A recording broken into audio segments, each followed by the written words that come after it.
Perkenalkan, nama saya Ita Ramawati dari Prodi Ilmu Komunikasi di Universitas Inaba. Pada kesempatan ini, saya akan menjelaskan atau membahas sebuah teori, yaitu teori motivasi hygiene yang dicetus oleh Friedrich Hornberg. Mengembangkan teori ini menjadi dua faktor yang mempengaruhi besarnya motivasi seseorang dalam melakukan sesuatu motivasional dan faktor pemeliharaan. Yang pertama yaitu ketidakpuasan dan yang kedua yaitu kepuasan atau hygiene motivator atau faktor intrinsik dan ekstrinsik. Hasil penelitian Hornberg bahwa teori ini ada dua kesimpulan. Yang pertama, ada seperangkat kondisi ekstrinsik dalam konteks pekerjaan yang menghasilkan ketidakpuasan di antara pegawai jika kondisi ini tidak terpenuhi. Yang kedua, seperangkat kondisi intrinsik si pekerja jika ada akan membangun tingkat motivasi yang kuat yang hasilnya adalah kinerja pekerjaan yang baik. Jika kondisi ini tidak terpenuhi, maka pekerjaan ini tidak terbukti memberikan tingkat kepuasan yang tinggi. Ada dua faktor yang membedakan teori motivasi ini.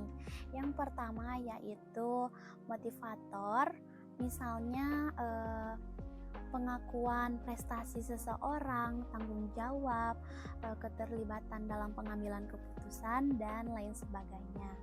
Lalu yang kedua yaitu ada faktor hygiene, misalnya seperti status, keamanan kerja, tunjangan, kondisi kerja, gaji yang baik, membayar asuransi, dan lain sebagainya. Dari perbedaan dua faktor teori motivasi ini ada 4 kemungkinan kombinasi.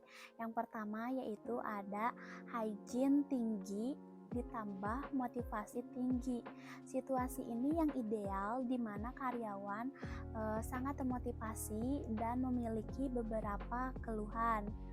Lalu yang kedua yaitu ada hygiene tinggi ditambah motivasi rendah, karena karyawan memiliki beberapa keluhan tetapi tidak termotivasi. Pekerjaan ini dipandang sebagai gaji.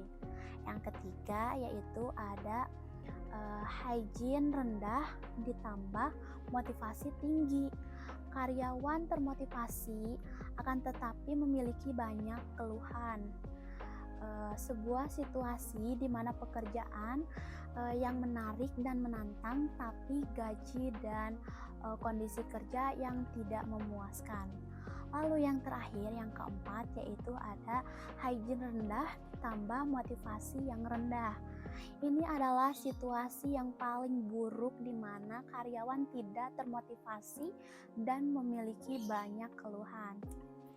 Selanjutnya saya akan memberikan contoh sebuah kasus yang ada pada teori motivasi hygiene ini, yaitu pada hari Rabu tanggal 27 Oktober 2021, puluhan karyawan PT Dunkin Indo Lestari atau yang lebih kita kenal lagi yaitu Dunkin Donuts. Siapa sih di sini yang nggak tahu Dunkin Donuts? Dunkin Donuts menggelar sebuah demo di depan outlet Dunkin Donuts yang berada di Jalan Jenderal Sudirman, Bogor. Loh, kok bisa pada demo? Terjadinya demo ini karena para pegawai memprotes atas hak-hak karyawan berupa gaji dan tunjangan lainnya tidak terpenuhi oleh pihak perusahaan selama 2 tahun. Salah satu pekerja Dunkin Donuts mengatakan demo itu dilakukan karena perusahaan belum menindaklanjuti tuntutan hak karyawan yang sudah diputuskan oleh Pengadilan Perselisihan Hubungan Industrial atau PHI yang ada di Bandung. Pihak manajemen Dunkin' Donut tidak memperdulikan apa yang sudah diputuskan oleh pengadilan. Putusannya menyebutkan bahwa pihak perusahaan harus membayarkan hak karyawan. Akan tetapi kenyataannya pihak perusahaan belum membayarkan apa yang seharusnya menjadi hak karyawan. Permasalahan ini bermula ketika karyawan yang dirumahkan dan juga ada karyawan yang belum menerima gaji serta tunjangan hari raya atau THR. Ada juga yang tidak mendapatkan pesangon. Sedangkan hak itu sudah menjadi putusan pengadilan yang menyatakan bahwa pihak perusahaan harus membayarkan secara tunai tanpa dicicil dan sebagainya. Padahal para pekerja yang sudah bekerja di Dunkin' Donut ini lumayan cukup lama. Bekerjanya sudah 10 sampai 30 tahun. Namun beberapa tahun terakhir gaji mereka tidak dibayarkan. Menurut analisis saya, kasus ini terjadi karena para karyawan merasa tidak diperlakukan dengan layak oleh perusahaan dengan tidak memberikan hak karyawan berupa tunggakan gaji karyawan, tunjangan, dan THR.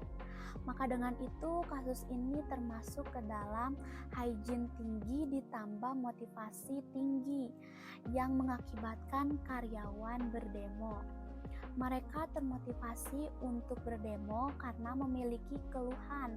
Untuk keluhannya yaitu karena adanya tunggakan gaji dan tunjangan mereka. Lalu, rancangan untuk memperbaiki kasus yang ada pada Dunkin' Donut ini menurut saya ada 3. Yang pertama yaitu karena sudah terjadinya demo, maka pemimpin perusahaan harus mendengarkan aspirasi karyawannya. Yang kedua, pemimpin perusahaan juga harus menegosiasikan dengan apa yang diminta oleh karyawan. Dan yang terakhir, pemimpin perusahaan juga harus memperbaiki sistem manajemen perusahaan dan struktur perusahaannya. Jadi, untuk kesimpulan teori motivasi hygiene ini bukan tentang seseorang untuk termotivasi dalam kehidupan sehari-harinya. Tapi yang dimaksud dari teori ini yaitu teori ini akan muncul ketika adanya permasalahan yang mengakibatkan keluhan pada diri sendiri. Contohnya seperti tadi, karena adanya tunggakan gaji, diri mereka termotivasi untuk berdemo. Mungkin itu saja materi yang bisa saya sampaikan.